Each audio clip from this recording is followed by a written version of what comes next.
This, it's not the best or most flattering picture of my parents, but it's them sitting on the couch.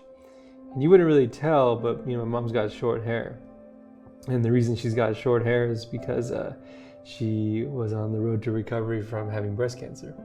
And being first gen, my parents not necessarily having the full understanding of the health system or everything else that comes with it, right? I had to learn to be a little bit of an advocate to make sure that she got her due, whether it was treatment or understanding letters and policy, that I didn't understand, but I was trying to because I needed to.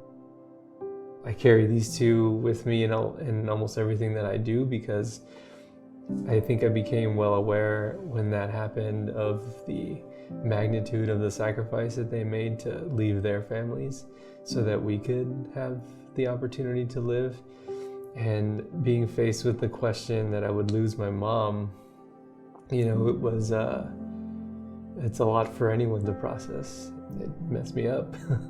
It messed my sister up, I know, a lot, right? But I think there was a lot of frustration that came with it because a lot of misunderstanding or there was a large gulf in understanding what the processes were. So I think that was probably like the first step that helped me become more awake to potential injustices that existed.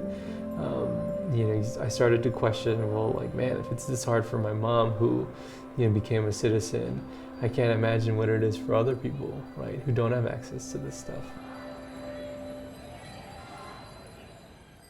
You talk about politics, everyone's like, the political is personal. I couldn't agree more.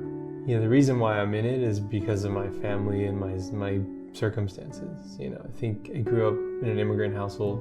My dad's from Mexico, my mom's from Costa Rica. We were first generation, I had an uncle and an aunt, and everybody else was in another country. And so for me, what I knew was what was around me. And I knew that my dad worked really hard. And I knew my mom didn't work, but then started to work here and there to make ends meet. At the end of the day, it's really about justice.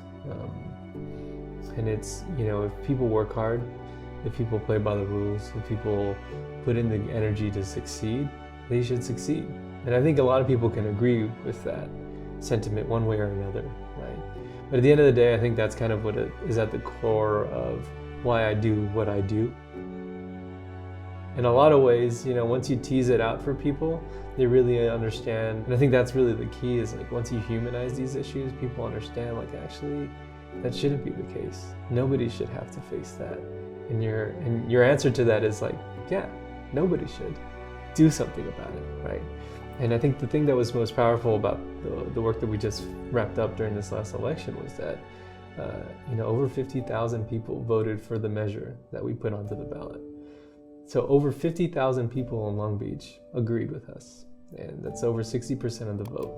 And I think the women who remind me of my mom a lot, because they're immigrant women of color who work in these hotels as housekeepers, they felt validated, they felt empowered. And I think that is something nobody can take away from me, from them, right? Is that we made an actual tangible impact in their life, and their situation is now better. And when they do thank you, when they do acknowledge you, it's a feeling inside that reminds you that you're doing the right thing.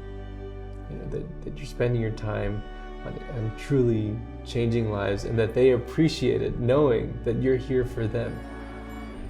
The thing that I want to leave is that I want to leave the world better than what it was when I found it.